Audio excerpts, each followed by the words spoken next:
Salut tout le monde et bienvenue dans cette nouvelle vidéo de test d'une enceinte Bluetooth Wirzold qui nous promet une certification IP67 anti-choc avec un système de fixation pour le vélo, une autonomie de 15 heures et un son de bonne qualité.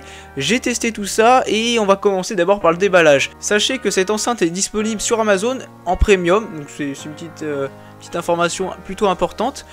Dans la boîte, qu'est-ce qu'il y aura? L'enceinte emballée avec un petit sachet en tissu qui est assez classe et qui permet de transporter l'enceinte tout en la protégeant, donc c'est plutôt pas mal, un bon point.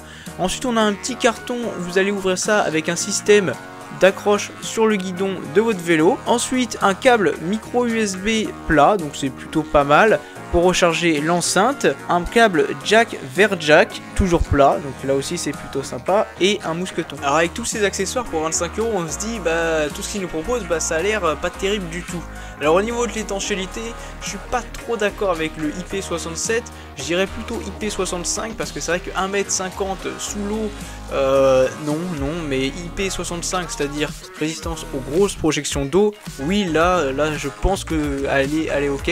Au niveau des résistances au choc, là je suis pas très sûr. Je l'ai pas acheté par terre parce que j'ai pas envie de l'abîmer.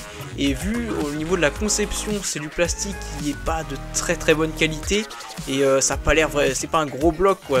On sent pas que c'est un truc qu'on peut le faire tomber, on peut le balancer tout de suite par terre et que ça va pas casser. On n'a pas une grande confiance de la résistance du produit. Donc à ce niveau là, un petit peu moyen. Quand on regarde tout ce qu'elle nous propose cette enceinte, c'est vrai qu'au niveau du son, on peut s'attendre à quelque chose de pas terrible. Et c'est le cas, c'est vrai que la qualité du son est pas top.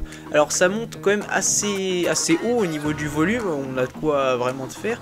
Mais au niveau des aigus, on est sur quelque chose de catastrophique, on va dire ça comme ça. Ils sont vraiment pas terribles du tout là. Et au niveau des graves, il y en a un petit peu des graves, il y a une base derrière. Et il y en a un petit peu, on va le dire. Et au niveau des médiums, là, il y en a, mais pas beaucoup. Et c'est vrai que le son, il manque énormément de détails. Alors c'est sûr, si vous avez des musiques en wave et en FLAC, non, vous n'allez pas du tout avoir les détails.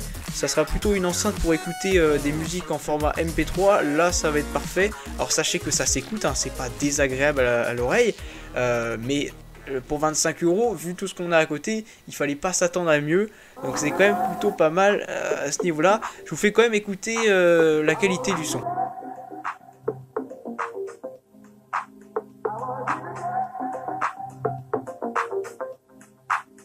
I feel like a sailor, I'm so bring me the legacy, I'm so fun. I feel like a energy is always on my mind. Hey, I'm so fun. Come on, let me breathe. Come on, let me breathe. Hey, come on. I know we'll let it fall. Come on, let me breathe. Come on, let me breathe. Come on, let me breathe. I wanna feel that. I wanna feel that.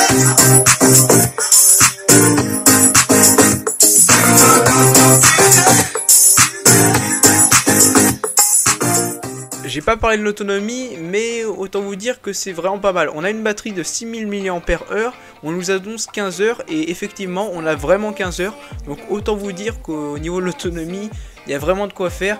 Vous avez vraiment le temps avant de la recharger et c'est vraiment pas mal. Je vais vous donner ma conclusion, donc je vais vous donner les points faibles et les points forts. Pour les points faibles, je vais vous donner déjà les aigus qui sont vraiment pas terribles du tout. La robustesse, j'ai pas testé mais je le redis encore, je n'ai pas du tout confiance en cette enceinte. Je pense pas qu'on peut juste la faire tomber et qu'elle n'aurait rien. Non, en termes de qualité de fabrication, c'est pas top. Ça reste quand même assez propre, mais c'est vrai qu'on sent que c'est un petit plastique entrée de gamme. Et c'est vrai que pour 25 €, je pense qu'on aurait pu avoir un peu mieux.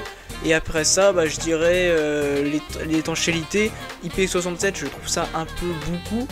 C'est vrai que 1,50 m sous l'eau, non c'est pas possible. Une grosse projection d'eau, oui là elle va résister largement, mais pas plus. Pour les points forts sinon, déjà les accessoires fournis avec. On a pas mal d'accessoires dont tous les câbles pour recharger, pour les 2 prises jack, ça c'est plutôt pas mal. L'accroche au niveau du guidon de vélo, c'est un petit plus, c'est vrai que toutes les enceintes n'ont pas ça. L'étanchéité, je vais vous dire que c'est pas IP67, IP65, c'est quand même pas mal pour 25 €. Donc à ce niveau là c'est intéressant. Au niveau de l'autonomie, c'est vraiment un gros plus. Là on a une très bonne autonomie. Après ce que je pouvais dire, c'est au niveau du son, c'est pas ouf, mais ça s'écoute clairement, hein. C'est pas désagréable. Ne vous attendez pas à des merveilles, mais c'est vrai que pour 25 €, on peut pas s'attendre à plus. Donc voilà, c'est tout ce que je pourrais vous dire sur cette enceinte. Si vous avez une question, n'hésitez pas. Et moi je vous dis à la prochaine vidéo. Salut!